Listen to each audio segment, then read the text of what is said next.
Everywhere we turn these days, it seems we're being bombarded by advertisements which seem to tell us that all we need to be happy is a little more and a little more.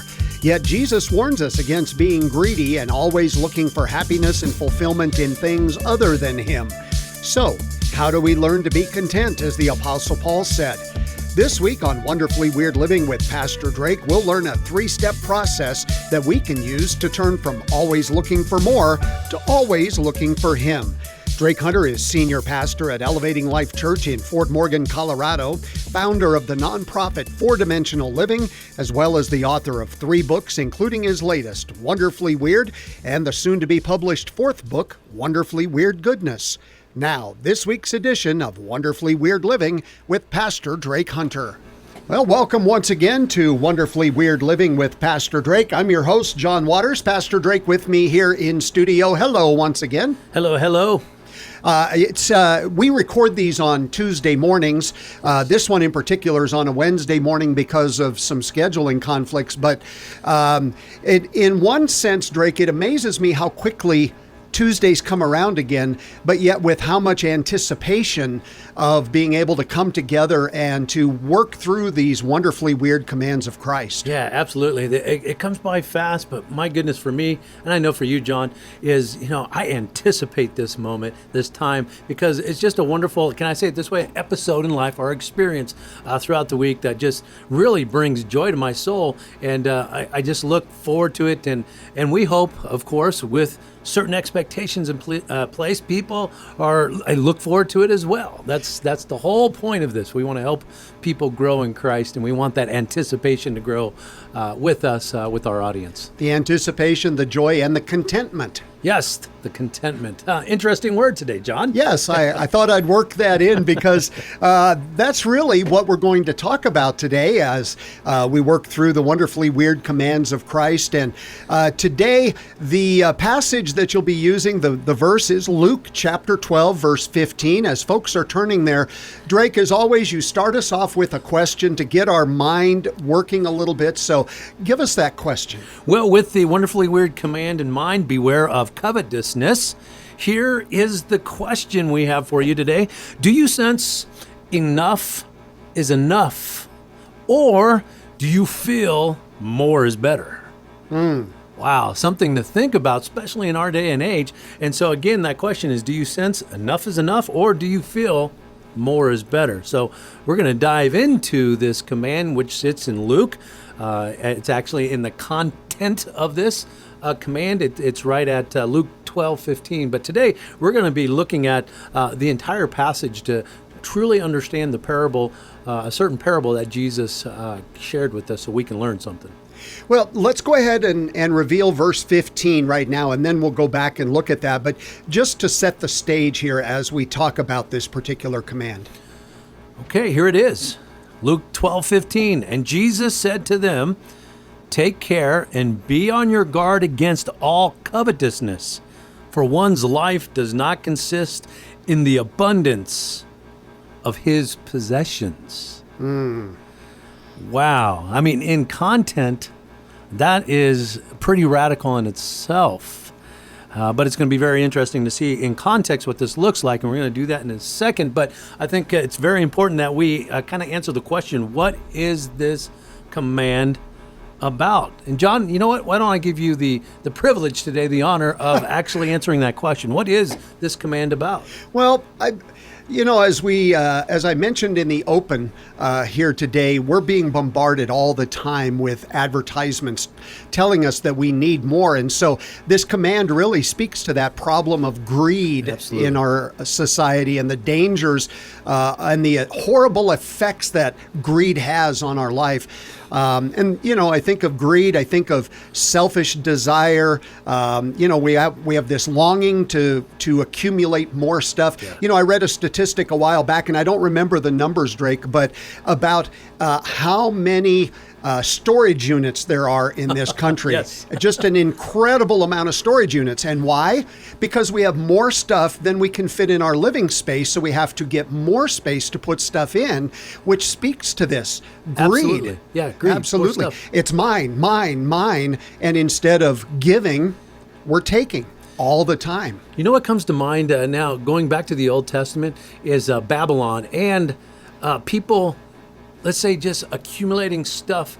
And I see this tower, the Tower of Babel, just building and within our own little selfishness or our empire. And of course, if we would just step back and realize what we're doing nothing more than what we see back in the book of Genesis, where all we're doing is taking our stuff. They talk about bricks in that particular episode in Genesis, and we're just building our own little walls, our own little tower to God, and it does not work. We should learn from the beginning of the Bible. Right. Because it does not work. And yes, it's another word that comes to mind, John, is stinginess. Right? We want all of our stuff, all of our bricks to stack up nicely and look nice so we can have this status, I guess, or this tower that is going to give us our identity. And we refuse to give, and we're greedy with it, and we are very stingy, which then produces all kinds of things like meanness, infatuation, and can I just put it this way? Worldliness. Right. That's what it is. That is exactly right. And so now, so with that though, because we're just going to bring it all together. We're talking about that word greed now. Right. So what is the definition? How do we define greed? Well, simply, the definition of greed is an intense desire to accumulate large amounts of something.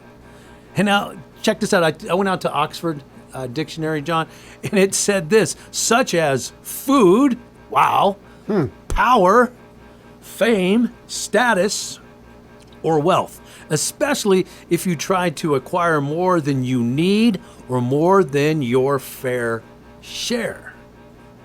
Now, isn't this interesting? Last week we talked about justice and all that, and fairness.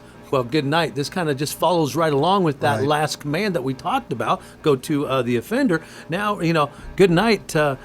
This just makes sense in the definition of greed. An example of greed is when you are obsessed with getting more and more stuff, especially money. We call this philosophy or this view of life materialism. Keeping up with the Joneses, too. You see their new car, you have to go get a new car. Oh, we're going to go there, John. That's envy.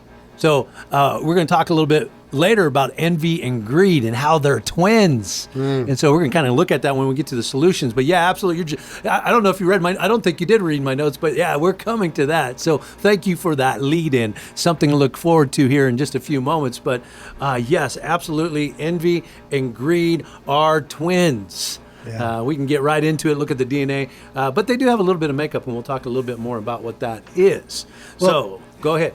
Earlier, you read the verse from Luke chapter 12, verse 15, but you also mentioned that you wanted to kind of go through that section of the book of Luke in chapter 12 to really get the understanding of this command. Yeah, thank you for that, John, because it does. I want to just share something. Let's make sure as we're studying and understanding our Bible that we're not just taking pieces of it, and we need to do that. I get that through certain, let's say, experiences or perhaps different episodes in your life where you have to go and grab some content is what that's referred to. But let's make sure that through understanding, we get the bigger picture of what it is. And that's exactly what we want to do. So let's look at Luke 12, and we're going to look at verses 13 through 21. I'm going to be reading from the ESV translation because it's a word-for-word translation.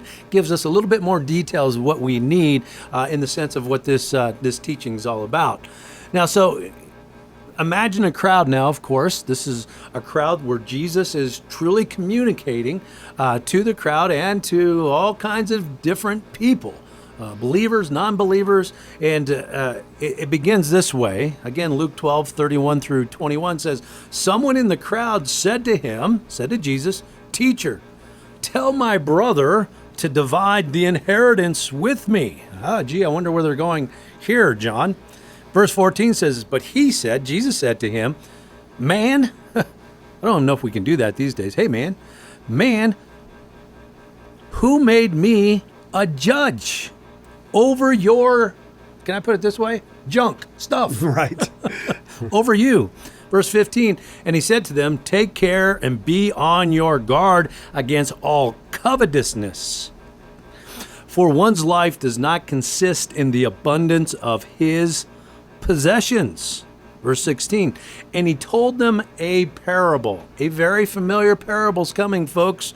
A parable that we all have heard if we've been in church longer than 2 weeks. Can I put it that way? And he told them a parable saying, the land of a rich man produced plentiful. Now let me pause here. Understand a parable forces us to put ourselves into that character's existence, if you will, in this narrative and story. So a land of a rich man produced plentiful. And he thought to himself, we can say he or she, what shall I do? For I have nowhere to store my crops or my stuff. And he said, I will do this. I will tear down my barns, my little stuff, and build bigger ones to store it. Yes, John, you just shared that little example earlier. That's exactly what it's implying there. And he says, I will tear down my barns and build larger ones, and there I will store all my grain and my goods. There's the stuff, my goods, my stuff. Verse 19, and I will say to my soul. Now understand what a soul is. That's our physical existence with our attitude and everything we are. He says, soul, you have ample goods laid up for many years. Relax, eat, drink, be merry. Then verse 20, but God said to him what? Fool, this night your soul is required of you, and the things you have prepared, whose will they be is the question from God. You're dead. Who will they be? So, is the one who lays up treasure for himself and is not rich towards God. Does that make sense? It does. Makes a lot of sense, doesn't it? It does. You know, and the thing that struck me, and I'm sure you're going to talk about this, is that it's not the stuff in and of itself that's bad. It's not the wanting to relax a little bit and eat and drink and be merry that's bad, but it's his prevailing attitude behind it of it's all about me. Me. Isn't that, and that kind of leads us to where we're going, John, because we have to know what the symptoms of greed is. Because as you shared, one of the symptoms of greed is overly self-centered. Is what you're implying there. And greedy people are always saying, like the movie, I believe it was, what was the movie? Finding Dory? Yeah, Finding Dory, Nemo. Or Finding Nemo, sorry, that's it. Dory was in the movie, yeah. You have these seagulls in the sea, and it was classic, where they're just saying, mine. Oh my goodness, that is a classic sign of greedy people or somebody who has fallen into covetousness. Mm-hmm. And so, that's one of the symptoms where we're overly self-centered. Yeah. And this is always a challenge, because how do we get out of ourself? Because when we think about it subjectively, we are the center of our life. Sure. But that is the danger, isn't it? That we fall into self, and then we believe we're the center of the universe. Mm-hmm. And once we believe that, and then everybody has to bow down to our beck and call, or we are trying to gain, let's say, stuff and material and all of that in our center, what we're doing actually is we're actually putting ourselves in the center of the universe, which is the heartbeat or soul of God. You're not God. Stop it. It's like the ancient astrologers who finally had to come to the realization that the sun does not move around the earth. That's the exactly earth right. moves around the sun. Yeah, that's right. So one of the symptoms, again, is overly self-centeredness. Now, let's go back to what you were talking about earlier, John, because here's a huge symptom, envy. Mm-hmm. Now, it's important we understand the difference between envy and greed. And as I shared, those two, they're twins. They're like twins. While greed is a strong desire for more and more possessions, that's wealth, power, fame, status, food, as we said earlier, envy is a strong desire now to possess what others have. Now, we might be greedy in the sense of we don't care about other people, but then we have the other side of that then we see other people in their status or in their role or what they have, and we lean into that, and we have a strong desire to have what another human being has and not what God offers. And we have to hear that, because what happens is we fall into envy without realizing it. Greed and envy. Envy being, let's talk about being a ministry. How many churches are trying to be like another church? Right. Envy. I want to be that. No, no, no. And I know many of my brothers and sisters in Christ that are in ministry, we're on the same page of music. Stop being someone else or something else or being another program. You've got to figure it out who you are objectively. I'm speaking in ministry now. You notice I have a little bit more passion for my leaders here, my brothers and sisters, because we're missing the mark here. Stop the sin of envy and let's really lean into it. Let's seek after God's kingdom where we're at, find out, let's investigate, let's really choose the objective way of God, and let's put a ministry that's going to be relevant to our community, to who we are, so that we are truly making an impact, and we're creating this movement for Christ that is so impactful that if we're gone tomorrow, John, they would miss us. Right. Oh my goodness, there's a concept. Right. And so envy. Yeah, go ahead. One of the things I've used as I've coached and counseled with people, Drake, is I'll have them look in a mirror and I'll ask the question, who do you see in that mirror? And of course, they always say, I see myself. Yes. And then I say, that's exactly who you see, and that's who you're supposed to be. If God wanted you to be Pastor Drake, you would see Pastor Drake in that mirror. Yeah. You don't. You see yourself. So anytime you're wanting to be someone else, look in a mirror and ask yourself, who is God showing me in this mirror? And that reflection in that mirror ought to be going, let's go back to Genesis 1, right? Where it says that you've been created in the image of God, and the picture of who you are and the reflection of that in your character now is to be that image of God. And of course, that is through Jesus Christ, where we're developing now on the new belief system that we have, because we have to be born again, that we are now reflecting the character of Jesus based on God the Father's makeup and who we are individually. That's why I use the word wonderfully weird. Wonderful being absolutely God, you being weird, being unique, but in that uniqueness, you reflect the image of God. Period. There is no argument with that. Right. In the Christian faith. If there is, you're missing the mark. And so, yes, envy, but you can see where envy becomes a nasty creature in our life, and it's a temptation. We always have that little sneaky guy that's in the garden, right? The serpent, whispering in our ears, trying to influence us through our impulses, through our self-gratification, through all of the things that we don't have control over, hoping that we'll fall into that temptation, and it's easy to do. Well, and unfortunately, something we see all too often, Drake, is that envy then leading to actually hurting other people because you want what they have so badly, you're willing to hurt them to take what they have. Yeah, they don't care about them. And that's the next symptom, isn't it? It's the lack of empathy. Another word for empathy is understanding, the lack of understanding. So greedy people don't care about hurting feelings, let's say, or hurting other people's, and only have a one-sided interest. Think about that, John. How we talk about careless trust, and one of the factors when it comes to trust in our makeup, in our friendship, in our ministry is, do you have a mutual interest, togetherness, or is it one-sided? And if you're one-sided and you're the center of the universe and you're drawing everybody to your expectations, your standard, your way, you've got the God complex, boy, you lack empathy and understanding in the faith. And we have to get out of that dichotomy of our selfishness and get together and truly work in a way of not I, but we, so that we can truly actually move the Christian movement, move Christ forward in our generation, so the next generation can truly reap the benefits of Jesus Christ. I think I used a word earlier, Drake, contentment. And isn't that where this all comes from, is the lack of contentment? We're unsatisfied. We're not satisfied with what God has given us, what we have. We've never learned how to be content, as the Apostle Paul said. Yeah, it's going back to the question I asked already in this podcast is, or radio show, depending on what media you're using to listen to it. But it goes back to, we're unsatisfied. That just means greedy people greedy people are never satisfied with enough, right? Enough is never enough. And of course, these people sense more is better.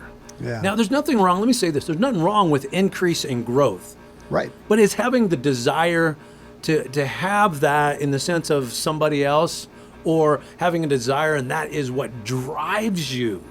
Boy, no, what drives us is the love of God, and we develop and grow based on the divine wisdom that we then become responsible. And then what happens, growth is just natural. We have nothing to do. It's not our willpower pushing it. It's God's power, His majesty, that's truly increasing and growing to a place of transcendence where we're now living in the purpose of God together, not in our little, let's say, our little bunkers trying to build our walls, trying to build our towers. It's people are so unsatisfied because they believe there's something more out there. Well, tell me what's more out there than God.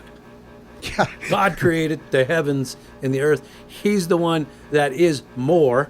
And so we have to be, let's say, true to our faith. God is the object of our faith, and we completely lean into God objectively with other people that are like-minded and have been blessed in the sense of their maturity and what they have, where you can see that they share, they agree, and they come together, as we see in the book of Acts in the New Testament, where they share everything and they come better together. How else can I put it, to use Rick Warren's term? But it's a great. That's so true when it comes to our faith. We're just better together. You know. We mention the book of Job a lot in this program because there's so many great lessons we can learn from that book. But as you were talking about that, it made me think about that Job, who was a very rich man, rich in every way, family and goods and everything, Satan assumed that the reason Job was happy or content was because of his stuff and asked for permission to take the stuff away. God said yes. And then Job, through it all, even though he questioned everything, he remained content in his relationship with God.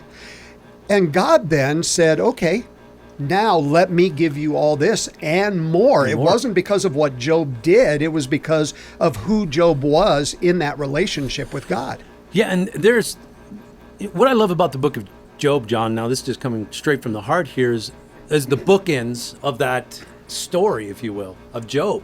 Because at first, we see him with a lot of stuff. Now, he had a belief in God, and nothing was going to take that away. But if we think about this, well, with that challenge that, Satan put in place, the accuser, with God, and then God says, go ahead, because it's his belief that's in place, not his stuff. But we do see him in a selfish kind of cocoon, if you will. And then all that was taken away because God knew that Job had the faith. Right. But that is a good example of, listen, Christian, we got to get out of our cocoon, out of, let's say, our own empires.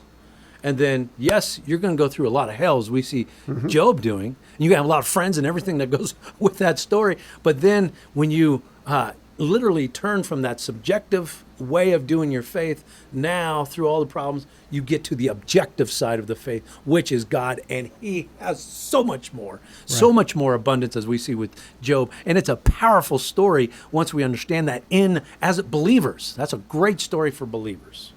Well, Drake, we only have a few moments left in the program. So, as always, let's give, and I say let's, you give the solution to this issue.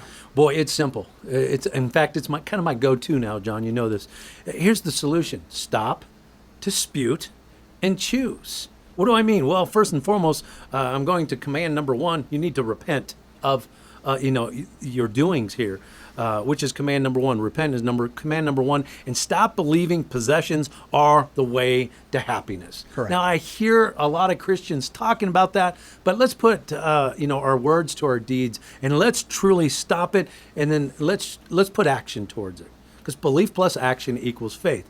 Number two, of course, I just implied this, is you've got to be born again with this belief, because we have so many different beliefs in who we are and what we do. We have over 10,000 beliefs. Well, it's just, yes, we do this one time and you're born again. You're into the family, but now you've got to get the phenomenon of that miracle in place and challenge every belief and allow the belief of Jesus' teachings to replace what you have and be born again. Have a different view. So dispute your selfish desires to self-gain and give to the teachings or the command, towards the wealth of the faith. as we just talked about with Job at the end of the book. Or in other words, stop building your little empire and allow his teachings, Jesus' teachings, this particular teaching, to knock down the Tower of Babel in your life. Yeah. Does that make sense? Yes. And then number 3 here, and then we're done.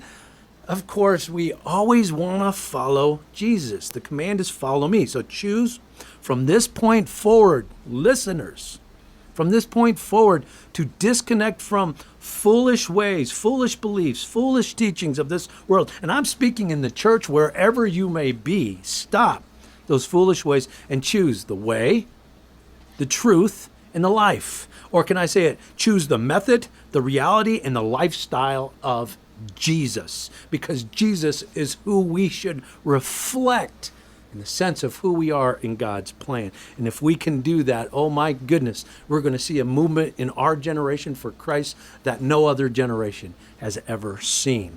So just kind of bringing it all the way around, let me ask the question again with this pretty radical lesson in place. Do you sense enough is enough?